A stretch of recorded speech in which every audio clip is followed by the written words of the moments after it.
Amém. Graça e paz, irmãos. Bom estar aqui. Bem-vindos. Bem-vindo a você também que nos acompanha aí pela live. Nós vamos abrir mais uma escola bíblica. Mais um dia de estudo aqui na nossa EBD. Vamos orar então para abrir então a nossa aula. Amém? Senhor meu Deus e meu Pai, nós te damos graças, Senhor, primeiramente pela vida, por mais um dia de vida que o Senhor nos deu, por este domingo que queremos consagrar a Ti, por esse dia que nós separamos para louvor e adoração do Senhor, do Teu nome aqui na Sua casa. E, Senhor, te agradecemos mais uma vez pelos nossos irmãos, por aqueles que se encontram aqui reunidos conosco e também pela internet, no intuito de estudar a Tua palavra, de participar de mais uma aula sobre o Teu livro, sobre as Tuas Escrituras. Senhor, vem nos abençoar, vem nos direcionar, vem usar, Senhor, o nosso espírito em sintonia, Senhor, com o Teu Espírito, para que nós aprendamos e compreendamos a Tua palavra, Senhor.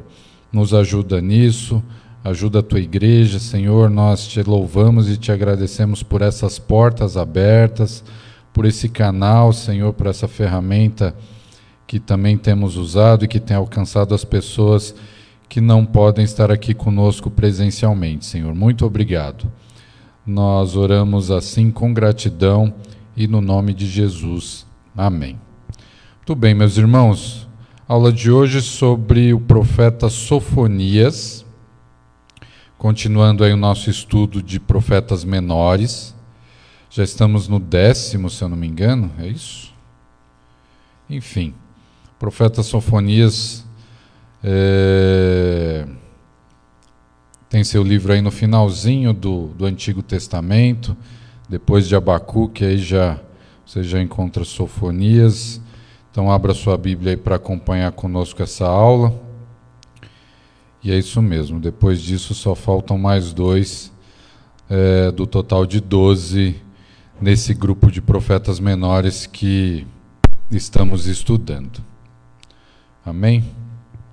Você já tem aí o material, né, que tem uma apostila que fala sobre os profetas menores. Os irmãos estão acompanhando, aqueles que podem também vão lendo aí o livro na semana antecedente à aula, né, e assim a gente pode ganhar um pouco de tempo. Aqui a gente sabe que a gente tem o compromisso de ser rigoroso com o tempo, né? Logo mais teremos o nosso culto, então vamos adiante com o nosso estudo. Sofonias. Eu sou da época dos nomes bíblicos, né? Minha geração tinha essa história de nome bíblico. E eu tive alguns amigos, alguns colegas que tinham alguns nomes desses bíblicos bem mais difíceis do que o meu, né? Daniel é até bem comum.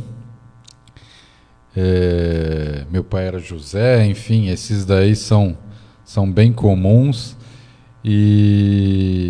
mas já conheci Melquisedeque, já tive alguns colegas cujos pais se dedicaram ali em alguns nomes, né, da Bíblia, mas Sofonias não cheguei a ter o prazer de conhecer ninguém com esse nome. Mas enfim, fica uma dica aí para você que planeja ainda ter um filho, qualquer coisa assim, você tem uma sugestão aí de nomes que ainda não foram muito usados, né? E quem sabe você ache simpático aí o nome Sofonias. Mas eu estou dizendo isso porque o nome Sofonias tem um significado, né? Aliás, os nomes bíblicos e os nomes em geral têm um significado. A gente já vai falar a respeito disso. Antes eu queria ler aí a introdução do livro aí dos versos 1 ao 6. ali está projetado na versão RA, então eu vou ler também na versão RA aqui. Eu prefiro a NVI para estudar, mas a RA é a mais tradicional para a gente, é que a gente gosta mais de usar aqui no culto. E diz assim: palavra do Senhor que veio a Sofonias, filho de Cusi, filho de Gedalias, filho de Amarias, filho de Ezequias, nos dias de Josias, filho de Amon, rei de Judá. Verso 2: de fato consumirei todas as coisas sobre a face da terra, diz o Senhor. Consumirei os homens e os animais, consumirei as aves dos céus e os peixes do mar, e as ofensas com os perversos, e exterminarei os homens de sobre a face da terra, diz o Senhor. Estenderei a mão contra Judá e contra todos os habitantes de Jerusalém. Exterminarei deste lugar o resto de Baal, o nome dos ministrantes dos ídolos e seus sacerdotes, os que sobre os eirados adoram o exército do céu, e os que adoram ao Senhor e juram por ele e também por Milcom, os que deixam de seguir ao Senhor e os que não buscam o Senhor nem perguntam por ele. Veja aí que só nessa introdução do verso de 1 a 6, você já tem uma noção do que é a profecia de Sofonias, né? Sofonias, um livro pequeno aqui de três capítulos, e o profeta ele começa se identificando, né? Então vou dar um overview aqui do livro todo para a gente passar para o nosso material e ir detalhando. Então, eu dizia sobre o nome, né, Sofonias, que significa o Senhor escondeu, no sentido de defendido pelo Senhor, né, escondido pelo Senhor. É isso que significa Sofonias. E ele foi você pode ver aqui no começo do livro, ele foi o profeta desse grupo aqui de profetas menores que melhor se identificou. Ele falou da linhagem toda dele, né, desde o tataravô ali. E ele se identificou, né, a contrário de alguns, né, dos profetas menores que a gente estudou, que se sabe bem pouco, né, a gente conhece então a linhagem de Sofonias. Ele era descendente do rei Ezequias. O rei Ezequias, que foi um rei de Judá, do Reino do Sul, e que foi um bom rei, um rei que serviu ao Senhor, que levou o povo ali de Jerusalém à prática do culto a Deus, né? Que foi um rei fiel, no meio de tantos reis ruins, né? Que principalmente no norte, mas no sul também teve. Mas não foi o caso do rei Ezequias, né? Que foi antecedente aí, foi, né, da linhagem aí de Sofonias. Então esse profeta Sofonias, a atividade dele é ali em Judá, no sul, né? Até porque nessa época o norte já tinha sido invadida, né, pelos assírios. O rei Ezequias, como eu comentei, ele tinha reinado ali no sul, na época do profeta Isaías, né? Então a atividade de Sofonias é no sul, e talvez ele tenha sido o último profeta a falar, a escrever, a profetizar antes, efetivamente, do exílio para a Babilônia, né? Antes do exílio, talvez ele tenha sido o último profeta a escrever, a profetizar ali. Ele é contemporâneo de Jeremias, né? Se a gente fosse fazer uma cronologia, Sofonias ele vem depois de Miqueias, a gente estudou Miqueias,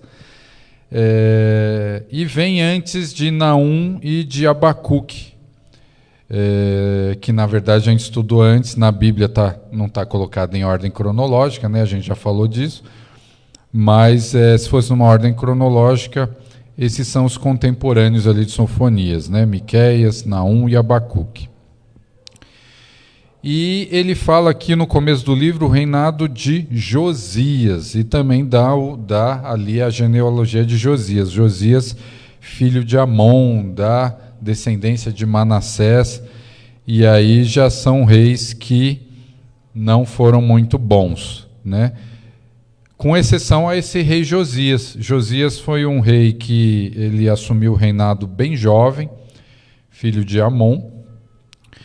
E provavelmente, né, nessa época aqui de Sofonias, Josias ainda não tinha feito aquela reforma que é citada ali nos livros no segundo livro dos reis, né, os capítulos 23 do livro de 2 Reis e 2 Crônicas também, os capítulos 34 e 35, falam desse período onde Josias resolveu fazer aquela reforma e manda o seu sacerdote ir ao templo, e ele acha o livro da lei de Moisés, que não era lido há anos, né, há muito tempo, e o povo novamente é convocado, né, a ler o livro e a adorar o Senhor. Então é feita essa reforma por Josias.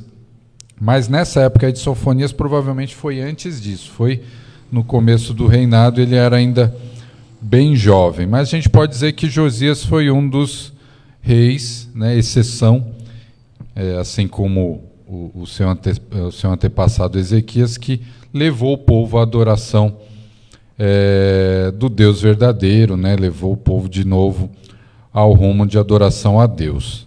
Tá?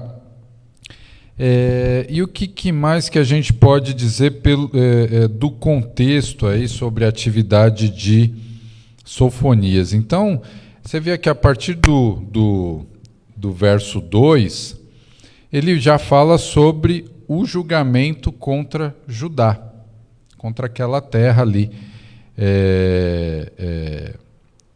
de Jerusalém, né, aquele reino do sul. E Sofonias ele começa falando a respeito disso, né? O povo de Judá ele sofria nessa dominação do Império Assírio. Por quê? O reino do norte já estava sob domínio do Império Assírio, e Amon, que foi o pai de Josias, para não sofrer essa invasão na parte sul, ele começou a fazer concessões, a negociar com o Império Assírio. E nessa época as potências, a Síria e o Egito, você vai ver aqui que a sentença sobre o dia do Senhor, de novo aqui Sofonias ele vai falar sobre o dia do Senhor, que a gente estudou lá em Joel, né? Então Sofonias vai estender essa sentença sobre a destruição, não só sobre Jerusalém, né, sobre Judá, mas ele fala sobre Etiópia, Assíria, enfim, sobre o Egito, sobre os povos circunvizinhos ali. Então o dia do Senhor é realmente o dia do julgamento, né? Então é bem drástico aqui a profecia de Sofonias. E como é que estava Judá nesse tempo? Eu dizia isso, né? Por causa desse conchavo de Amon, né?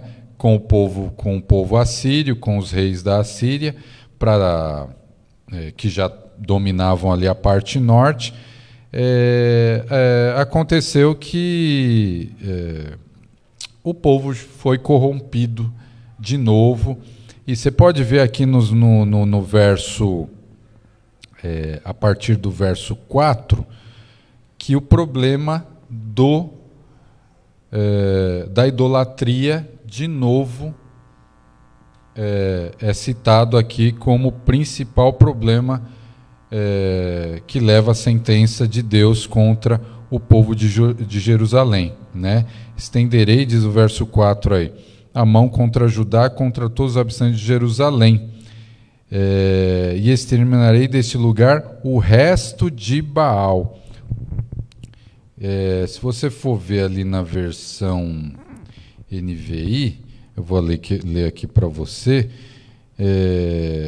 diz assim: aqueles que adoram no alto dos terraços adoram o exército de estrelas, e aqueles que se prostram jurando pelo Senhor e também por Moloque. Aqueles que se desviam e deixam de seguir o Senhor, não o buscam e nem o consultam. Então, assim, o povo, na entrada do templo, estava consultando astrólogos. É isso que quer dizer o exército do céu, né? Eles estavam envolvidos com astrologia. E é isso aí que mais para frente no livro de 2 Reis, que eu citei naquela passagem de 2 Crônicas também, a reforma de Josias atua para acabar com essa idolatria aí. Mas o cenário é esse, né? Então, continuando aí, como é que está o cenário aí de Judá para ver essa sentença? Dentro de Judá, 2 partidos se dividiam entre 2 potências, né? No entanto, durante o reinado de Manassés e Amon, né, a Assíria é quem dominava, é quem dava as cartas, né? E essa disputa provocou a morte o assassinato do rei Amon, que era o pai de Josias, por isso que ele reinou tão jovem, né? E esse grupo, né, que colocou ali Amon era defensor da dinastia de Davi, né? E então eles eram uma parte do povo aí que eram possuidores de terra, né? Eram pessoas ricas dentro de Judá, de Jerusalém, e oprimiam e exploravam o povo pobre, né? Então Sofonias vem contra isso, né? A população camponesa tinha que fornecer alimentos, tinha que manter o comércio e sustentar o luxo e a mordomia da corte e das elites, né? Veja aí o que diz o verso 8, quer ver? No dia do sacrifício do Senhor, hei de castigar os oficiais e os filhos do rei e todos os que trajam vestiduras estrangeiras, né? Então, assim, além deles controlarem essa prática religiosa aí, idólatra, né, que se proliferou ali no local mais uma vez. Então, a partir do capítulo 2, Sofonias ele coloca ali que a única possibilidade de salvação que se vislumbra, né, para o povo escapar da ira divina, que são eles se arrependerem, né? Então, assim, a única possibilidade de salvação que Sofonias vislumbra da ira divina está ali em 2:3, isto é, os destituídos de poder, de riqueza, que depositam sua confiança no verdadeiro, absoluto e clamam por justiça, ou seja, aqueles que se arrependerem. São os únicos que poderão formar um resto para conduzir na história o projeto de Deus e assim fazer com que o dia do Senhor se torne dia de alegria e restauração e não de destruição para todos, né? Então, aqueles que se arrependerem e se guardarem, eles serão poupados, eles serão livrados. Mas a gente vai ver agora, a gente deu esse panorama, a gente vai ver agora aqui com as passagens bíblicas e vai ficar melhor.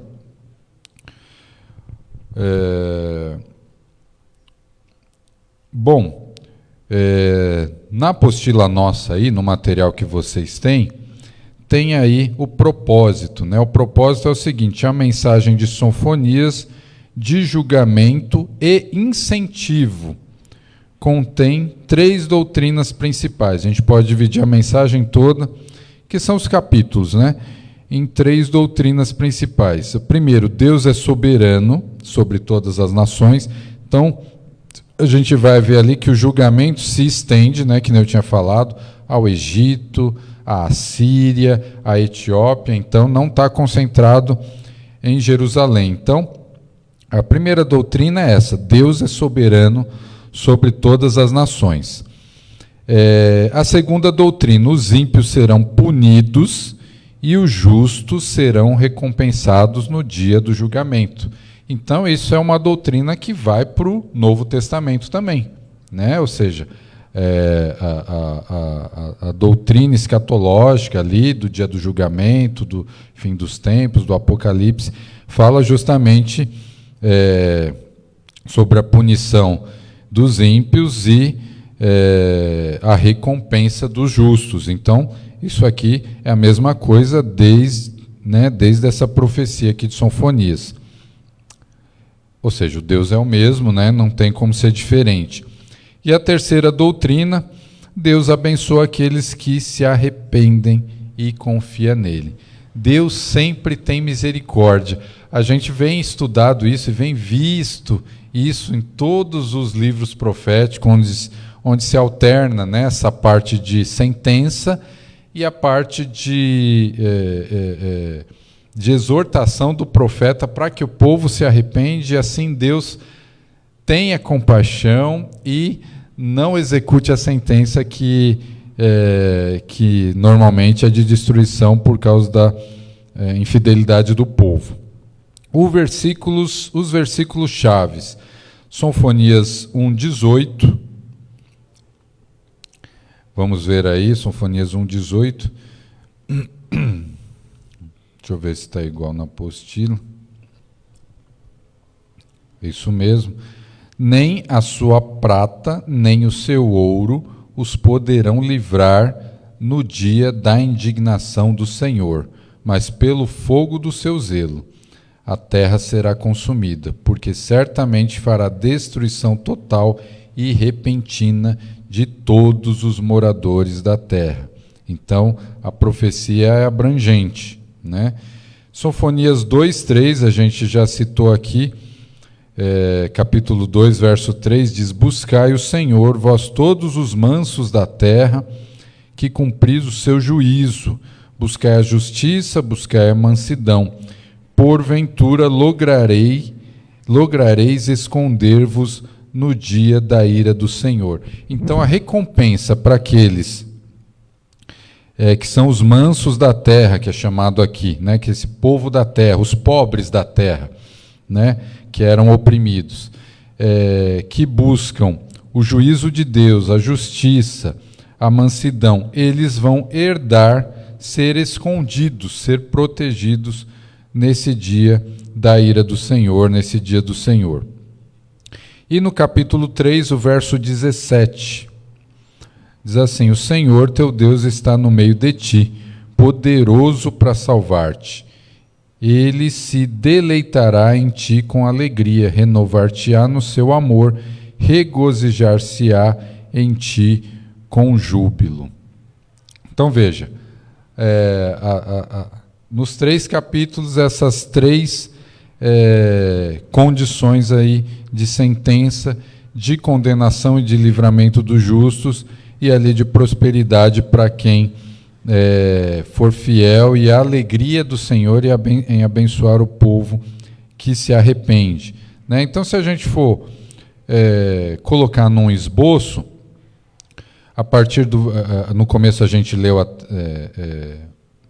até o verso 6, a partir do verso 7, ele já começa a falar desse dia da ira do Senhor, né? Então, nos versos 2 e 3 é o julgamento sobre toda a criação, nos versos de 4 a 7, contra os líderes religiosos, a gente viu isso, contra os líderes políticos, a partir do verso 8 e 9, e o julgamento contra os líderes do comércio, aqueles que exploram o povo, nos versos 10 e 11. E ainda no capítulo 1, o julgamento contra os descrentes. A partir do verso 14, ele fala desse dia da ira do Senhor. Do 14 ao 18. Próximo e se aproximando rapidamente, né? Ele coloca ali no verso 14, ou seja, isso já está para acontecer, essa destruição já está para acontecer. E a terra inteira será destruída, a gente leu ali no verso 18. Aí, uma outra separação, ele faz um chamado ao arrependimento, né? Que a gente leu ali esse principal verso ali do capítulo 2, que é o verso 3. Então, de 1 a 3, ele faz esse chamado, é um chamado para congregar, nos versos 1 e 2, ele coloca assim: concentra-te, capítulo 2, verso 1, concentra-te e examina-te, ó nação, que não tens pudor antes que saia o decreto, pois o dia se vai como a palha, antes que venha sobre ti o furor, a ira do Senhor, sim, antes que venha sobre ti o dia da ira do Senhor. Então é um chamado para congregar e um chamado para buscar o Senhor, no verso 3 aí do capítulo 2, né? Buscai o Senhor, vós todos os mansos da terra, que cumpreis o seu juízo. Aquele verso principal ali que a gente destacou do capítulo 2. Seguindo o esboço aí, ele começa o julgamento contra as nações circunvizinhas, né?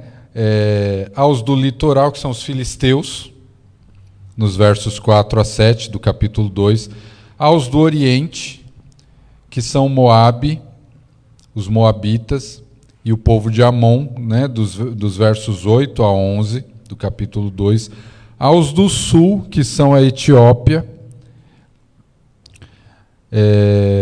ele fala disso no verso 12, você pode conferir aí, e aos do norte, finalmente, que é a própria Assíria, né, nos versos 13 ao 15. Então é o dia do julgamento contra as nações circunvizinhas. Contra Jerusalém, né? Ele volta a falar disso no capítulo 3, então dos versos 1 a 7, no capítulo 3, ele fala bem mais especificamente contra os líderes de Jerusalém, né? E o Senhor é justo, né? No meio dela, né? Do meio de Jerusalém ali, está nos versos de 5 até os versos 7 do capítulo 3. E, finalmente, de um remanescente fiel, a partir do verso 8 ali do capítulo 3.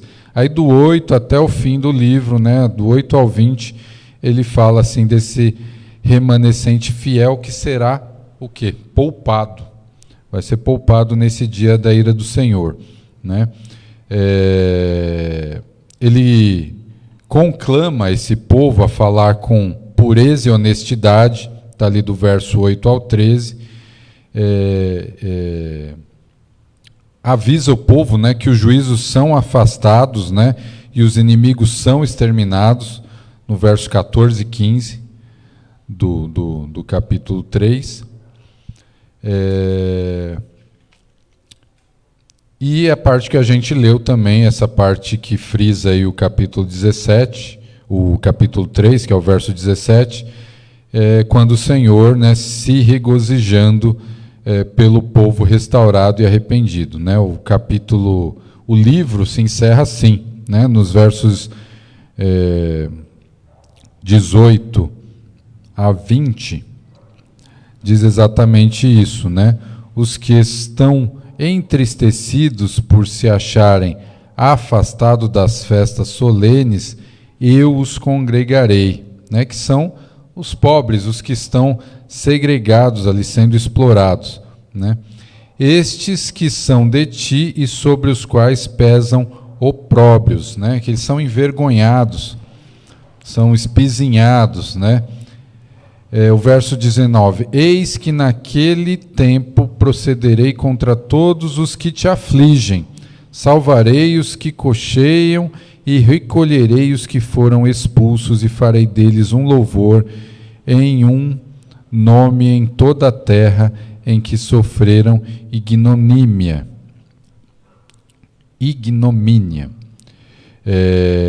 Naquele tempo eu vos farei voltar e vos recolherei, certamente farei de vós um nome e um louvor entre todos os povos da terra, quando eu vos mudar a sorte diante dos vossos olhos, diz o Senhor.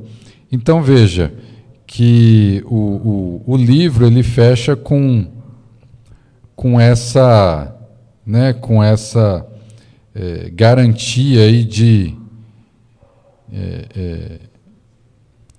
proteção e de restauração para aqueles que tinham sido oprimidos, né? Para os pobres da terra ali que estavam sendo continuamente explorados ali por aquela classe política e religiosa, né? Você pode ver aí de novo no verso 19. Nessa época eu agirei contra todos os que oprimiram vocês, né? Eu salvarei os aleijados e ajuntarei os dispersos. Darei a eles louvor e honra em todas onde eles foram envergonhados, né? O que sofreram essa ignomínia aí. E o verso 20 conclui isso, né?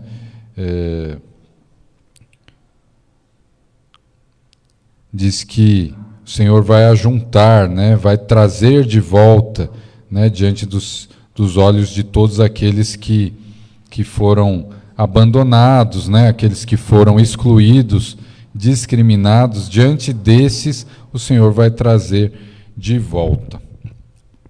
Então, a gente pode fazer o seguinte resumo aí do livro do profeta Sofonias. Está na apostila nossa também. Sofonias pronuncia o juízo do Senhor sobre toda a terra, sobre Judá, sobre as nações vizinhas, sobre Jerusalém, sobre todas as nações. Lembra aquela primeira doutrina que é colocada no livro, né? Deus é soberano sobre todas as nações. É isso que o profeta traz aqui, né? Isso é seguido por proclamações de bênçãos do Senhor sobre todas as nações, especialmente sobre o remanescente fiel, né, do seu povo em Judá. Esse remanescente fiel é aquilo que a gente tem na Bíblia como aquele que vai continuar o plano do Senhor a respeito do povo escolhido, né? Então Deus sempre conserva aqueles profetas, aqueles sacerdotes que vão levando adiante isso mesmo antes da lei, né? Deus sempre fez isso, né? Sempre houve desde os primórdios aqueles que, né? Noé foi um desses sacerdotes, né? Melquisedeque, ou seja, sempre tem aqueles que são preservados ali pelo Senhor para continuar esse plano, né, de salvação que culmina ali em Jesus Cristo no Novo Testamento. Dá tempo ainda da gente falar sobre os pronúncios, né? Relembrar um pouquinho disso. Aí tem as referências. Na apostila nossa também tem as referências, né? Grande parte das bênçãos finais sobre Sião, é chamado ali de Sião, né?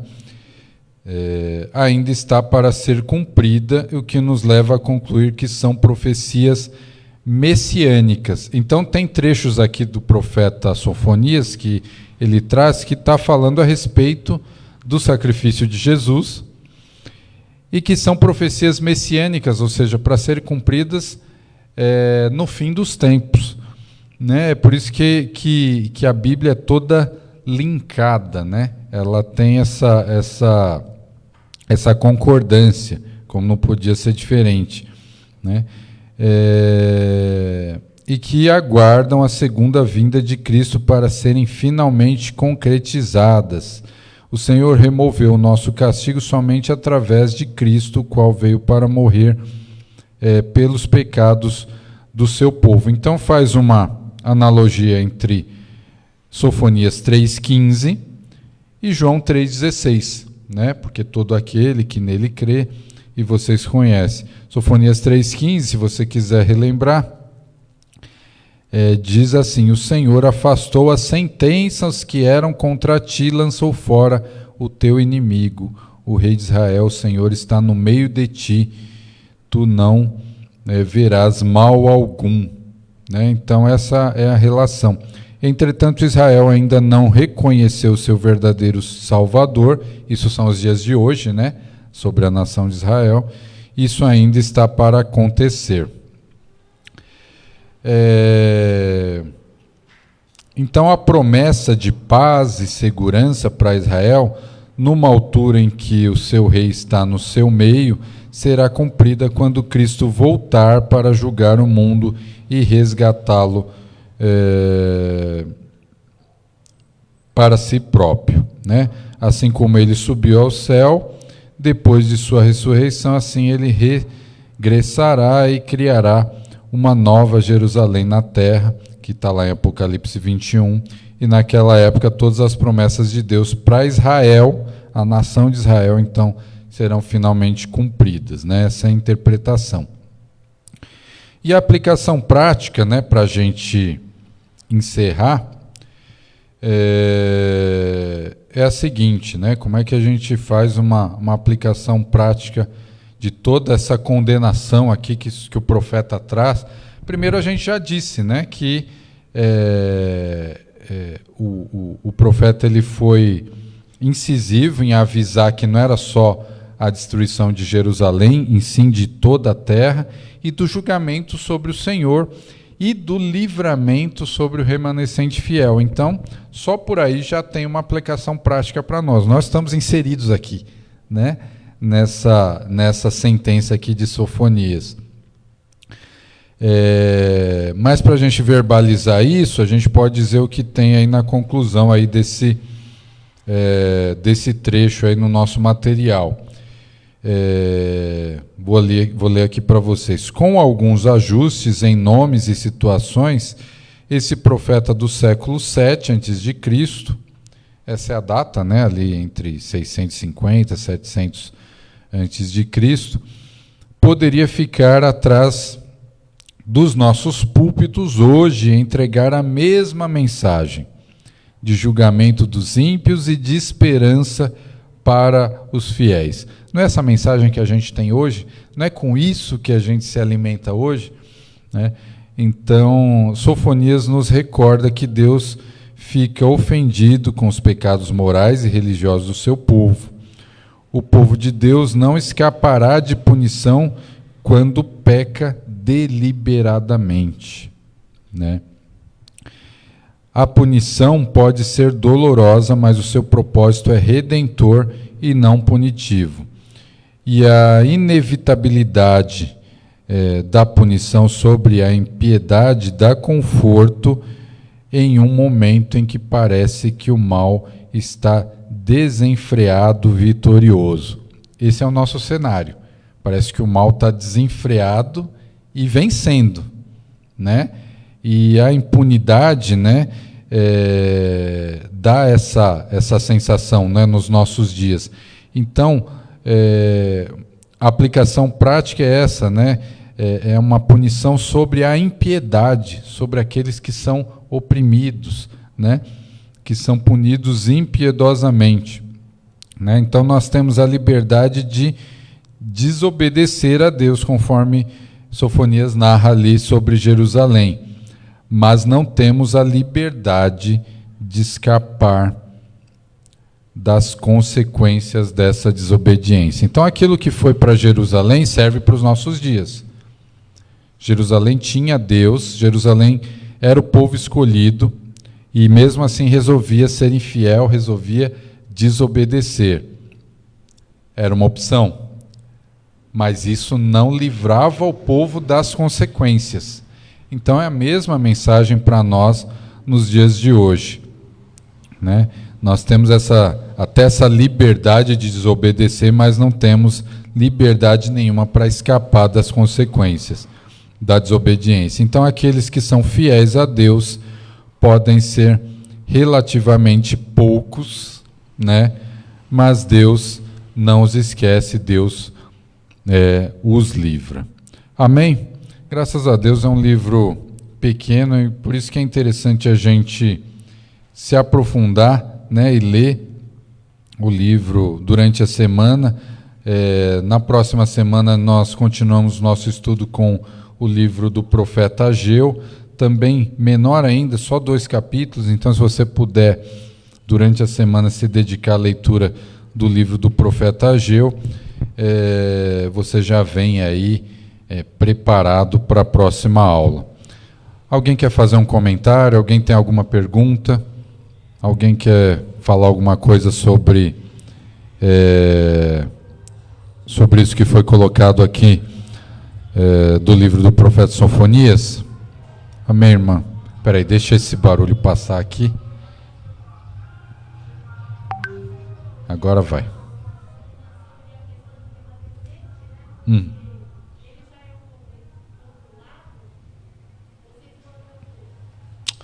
Eu acho que eu não consegui entender. Repete para mim, por favor. Certo.